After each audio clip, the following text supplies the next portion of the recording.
Break के बाद एक बार फिर आप सभी का बहुत स्वागत। बुलेटिन की शुरुआत बड़ी खबर के साथ करेंगे। ईरान से तेल निर्यात में बड़ी तेजी आई है। 11 टैंकरों में 2 करोड़ बैरल कच्चा तेल रवाना हुआ है। शांति समझौते के बाद समुद्री रास्ते खुल चुके हैं और अमेरिकी नाकेबंदी हटने से तेल आपूर्ति बढ़ गई है। हॉर्मुज पर नए नियम लागू करने की तैयारी भी हो रही है। भारत के लिए सस्ता तेल और ऊर्जा सुरक्षा की उम्मीद भी है। तो तेहरान वॉशिंगटन के बीच हुए एक ऐतिहासिक शांति समझौते के बाद ईरान से तेल का निर्यात आखिरकार तेजी से बढ़ने लगा है।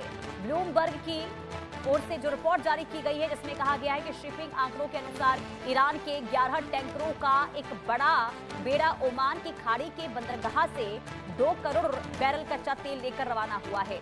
और ये भारत के लिए भी रणनीतिक, आर्थिक और ऊर्जा सुरक्षा के लिए लिहाज से बहुत महत्वपूर्ण खबर है। इससे पहले ये तेल टैंकर अमेरिकी सैन्य नाकेबंदी के कारण हिंद महासागर में आगे नहीं बढ़ पा रहे थे, फंसे हुए थे, जिसका मुख्य उद्देश्य ईरान के तेल राजस्व को रोकना था। अब ईरान के कुल तेल निर्यात का एक बड़ा हिस्सा चीन को भेजा जाता है। तेल निर्यात में आई इस तेजी के बाद ईरान हॉर्मुज स्ट्रेट के माध्यम से समुद्री आवाजाही को नियंत्रित करने के अपने प्रयासों में भी जुटा हुआ है। यानी कि हॉर्मुज के संचालन की देखरेख करने वाली पर्शियन गल्फ स्टेट अथॉरिटी ने एक नया दिशा निर्देश जारी किया है। इसके तहत विदेशी जहाजों को केवल निर्धारित रास्तों का पालन करना होगा और जलमार्ग से गुजरने वाले जहाजों पर टोल भी लगाया जा सकता है। तो जो तस्वीर स्ट्रेट ऑफ हॉर्मुज से सामने आ रही है वो बहुत राहत की खबर है। भारत के लिहाज से भी देखें तो ये बहुत ज्यादा राहत देने वाली खबर इसलिए है क्योंकि लंबे समय से तकरीबन 3 महीने से स्ट्रेट ऑफ हॉर्मुज बंद होने की वजह से ऊर्जा संकट बहुत ज्यादा देखने को मिल रहा था। लेकिन जब स्ट्रेट ऑफ हॉर्मुज खुला है तो अब आवाजाही जो है जहाजों की वो शुरू हो गई है। अतुल रंजन संवाददाता तमाम जानकारी के साथ जुड़ चुके हैं।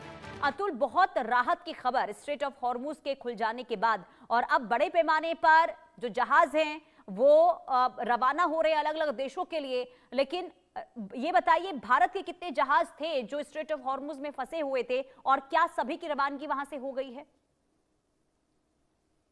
जी देखिए, अभी एग्जैक्ट ऐसे ब्रेकअप तो नहीं दिया जा सकता है किस देश के कितने जहाज जो है वहां से निकले हैं, इसकी जानकारी का इंतजार है। लेकिन फिलहाल आप ये जरूर कह सकती हैं कि तकरीबन जो अभी जो आंकड़े जो हमारे सामने आए हैं, जो तमाम जो मैरीटाइम ट्रेड कंपनीज है जो ये सब ट्रैक करती हैं, उनके मुताबिक जो थर्सडे को यानी बृहस्पतिवार को जो है 25 वेजल्स जो है स्ट्रेट ऑफ हॉर्मुज से जो है वो गुजरे हैं। यानी कि कहीं ना कहीं जो जो पूरी तरह से जो जो वेजल्स की पासिंग जो है, जो मैरीटाइम ट्रेड है स्ट्रेट ऑफ हॉर्मुज से, वो जो थम गया था, उसकी जो है शुरुआत जो है हो गई है। इनफैक्ट कई जो इरानियन जो वेजल्स है, जो इरानियन शिप्स हैं, वो भी स्ट्रेट ऑफ हॉर्मुज से गुजरे हैं। आपको याद होगा कि युद्ध के दरमियान जो है यूएस नेवी ने तमाम जो इरानियन पोर्ट्स हैं उनका भी जो है ब्लॉकेट कर दिया था। उसके बाद जो ईरान की जो सप्लाई थी तेलों की और एनर्जी की, वहां से भी जो है ईरान को भी काफी झटका लगा था। लेकिन तकरीबन 25-20 जो है शिप जो है फिलहाल निकल रहे हैं, जो ताजा जानकारी जो वहां से निकलकर सामने आई है। लेकिन ये फिर भी काफी कम है। जो प्री वॉर जो नॉर्मलसी थी, जब वॉर शुरू हुई थी उससे पहले की अगर मैं बात करूं तो तकरीबन 100 से ऊपर जो है शिप हर दिन स्ट्रेट ऑफ हॉर्मुज से जो है गुजरते थे। और इनफैक्ट मैं बता दूं कि जो दुनिया की जो एनर्जी और तेल की जो रिक्वायरमेंट्स है उसके 20% हिस्सा जो है वो स्ट्रेट ऑफ हॉर्मुज से ही निकलता था।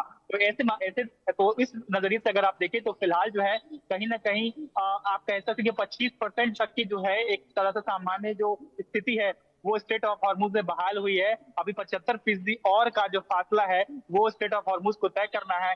और इसी बीच जो खबरें ये आ रही है कि ईरान का जो पर्शियन गल्फ वाला जो अथॉरिटी है, जो स्ट्रेट ऑफ हॉर्मुज को मॉनिटर करने वाला है ट्रेड को, उसके मुताबिक जो है ये जो फ्री मूवमेंट है वो सिर्फ 60 दिनों के लिए जो है स्टैब्लिश किया गया है। इसके बाद जो इरानियन अथॉरिटीज का जो कहना है कि उसके बाद जो है तमाम जो शिप वहां से गुजरेंगे उनको जो है जो है एक टोल देना पड़ेगा।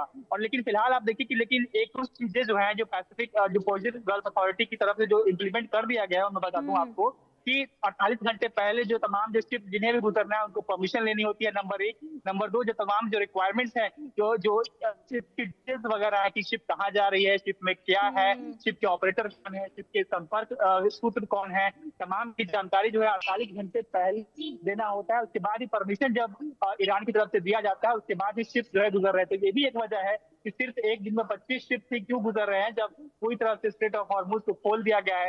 हालांकि धीरे धीरे आप उम्मीद कर सकती हैं कि अगर कुछ वापस से तनाव की स्थिति नहीं बनती है तो स्ट्रेट ऑफ हॉर्मुज में वापस से नॉर्मलिटी की स्थिति जो है वो बहाल हो सकती है।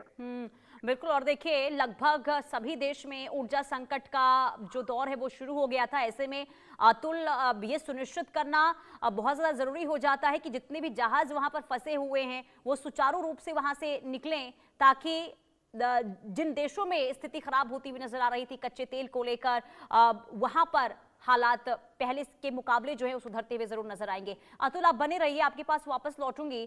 कुल मिलाकर देखिए, स्ट्रेट ऑफ हॉर्मुज से राहत भरी खबर जरूर आ रही है, लेकिन इसी बीच एक और बड़ी खबर ये कि अमेरिका के उपराष्ट्रपति का पाकिस्तान